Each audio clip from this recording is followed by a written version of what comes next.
तो मेरे प्यारे बच्चों, कैसे हो आप लोग सभी? आप सभी का इकोनॉमिक्स एंड इजी वे में स्वागत है।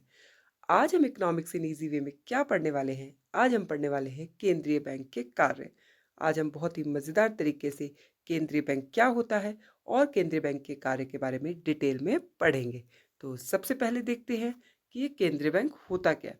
देखो, केंद्रीय बैंक एक सर्वोच्च वित्तीय संस्थान है। क्या है? सर्वोच्च वित्तीय संस्थान है जो संपूर्ण बैंकिंग प्रणाली के संचालन का प्रबंधन करता है।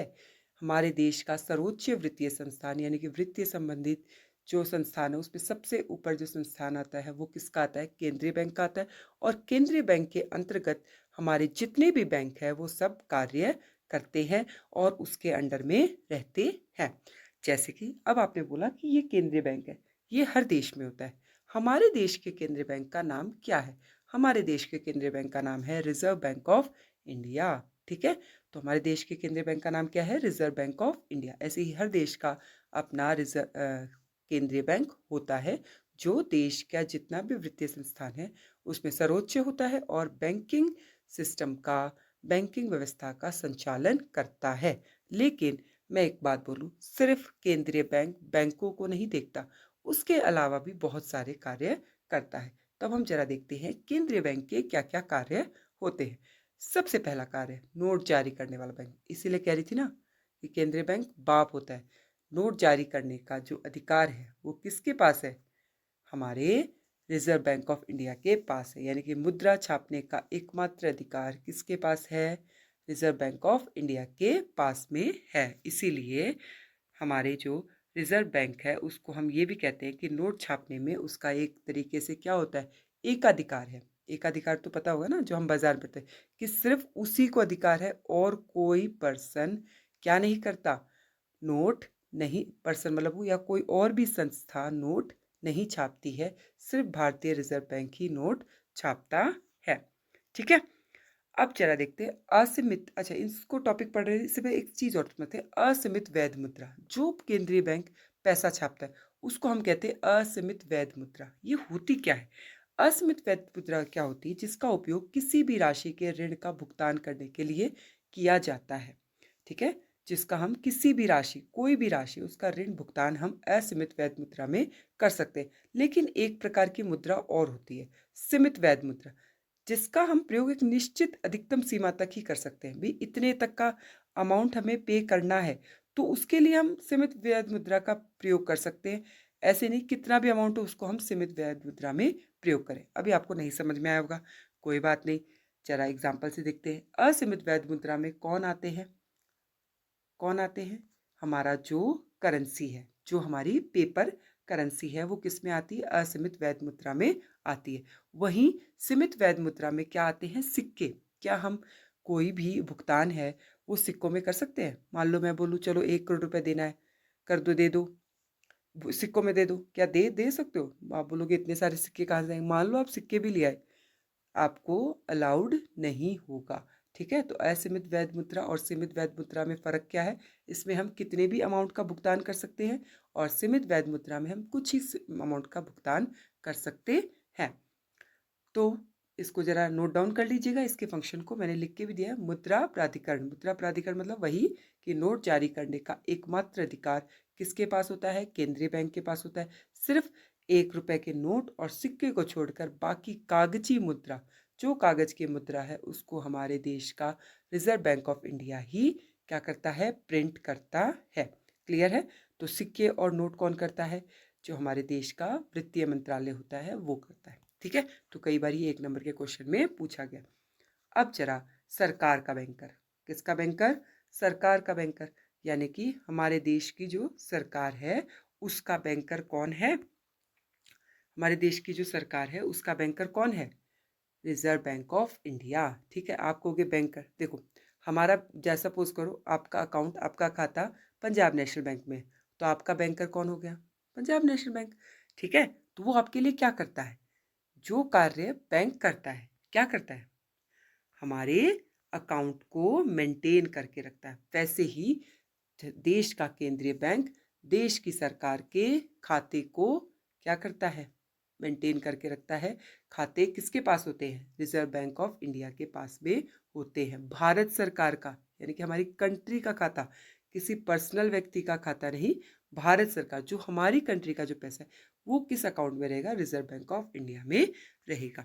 दूसरा काम वो क्या करता है, एक भारतीय रिजर्व बैंक जो हमारे राज्य सरकार है या हमारे केंद्र सरकार है, उन दोनों के खातों को भी क्या करता है, मेंटेन करता है। केंद्र सरकार होगी, राज्य भी सरकार होगी, तो दोनों सरकारों को या इनके आपसी कोई लेन देन हो तो वो भी कौन कर देता है, रिजर्व बैंक ऑफ इंडिया कर देता है। इनका आपस का कोई लेन देन है, भाई मान लो यूपी गवर्नमेंट है, अब केंद्र सरकार को यूपी गवर्नमेंट को कुछ पैसा देना है, तो ये उस सरकार के बिहाफ पे भारतीय रिजर्व बैंक ये कार्य कर देता है।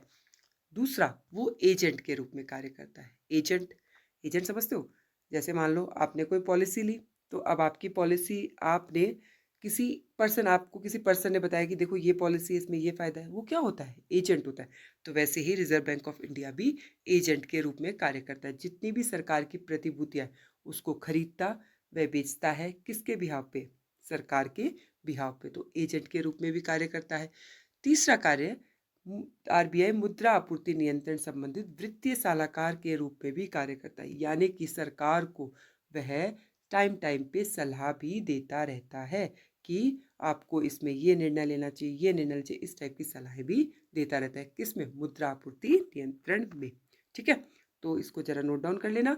सरकार का बैंकर 3 कार्य करता है, याद रखना, बैंकर, दूसरा एजेंट, तीसरा सलाहकार। बैंकर कैसे, सरकार के खातों को मेंटेन करके रखता है, चाहे राज्य सरकार हो चाहे केंद्र सरकार हो। एजेंट, सरकार की प्रतिभूतियों को बेचता खरीदता है। सलाहकार, किसी भी वित्तीय संबंधित जो भी हमारी सलाहें होती है वो हम रिजर्व बैंक ऑफ इंडिया सरकार को देता रहता है, ताकि देश में मुद्रा की पूर्ति क्या रहे, कंट्रोल में रहे, नियंत्रण में रहे। बैंकर्स बैंक, अब किसका बैंकर्स, अब जैसे हमने कहा एसबीआई और एक्सिस बैंक किसके कंट्रोल में रहते हैं, किसके कंट्रोल में आएंगे, किसके नियंत्रण में, रिजर्व बैंक ऑफ इंडिया के कंट्रोल में आएंगे। तो रिजर्व बैंक ऑफ इंडिया के पास में रहते हैं, यानी कि देश के केंद्रीय बैंक के पास रहते हैं।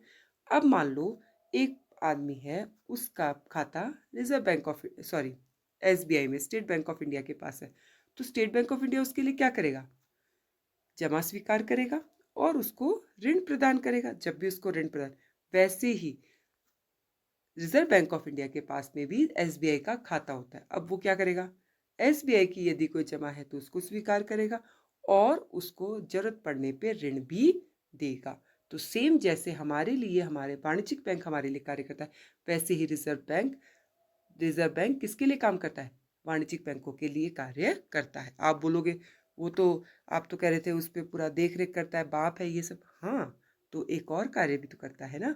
भारतीय रिजर्व बैंक क्या करता है, उस पर कंप्लीट क्या करता है, नज़र रखाए भी होता है, पूरे टाइम पे उसको सुपरवाइज करता रहता है। ठीक है, उस पर पूरा ध्यान रखता है, ये बैंक क्या कार्य कर रहा है, ये बैंक क्या कार्य कर रहा है, इस टाइप का काम भी करता रहता है। ठीक है, क्लियर हो गया, जरा इसको नोट डाउन कर लीजिएगा। बैंकर्स बैंक और पर्यवेक्षक मतलब उस पर पूरी निगरानी रखता है कि बैंक कैसा कार्य कर रहे हैं। अब जरा अंतिम ऋणदाता, अंतिम ऋणदाता मतलब अंतिम ऋणदाता क्या होता है, जरूरत पड़ी तो पैसा देने वाला व्यक्ति। अब रिजर्व बैंक ऑफ इंडिया अंतिम ऋणदाता के रूप में भी काम करता है। जब भी किसी बैंक के पास में तरलता आपातकाल आ जाए, तो कौन है, हारे का सहारा रिजर्व बैंक।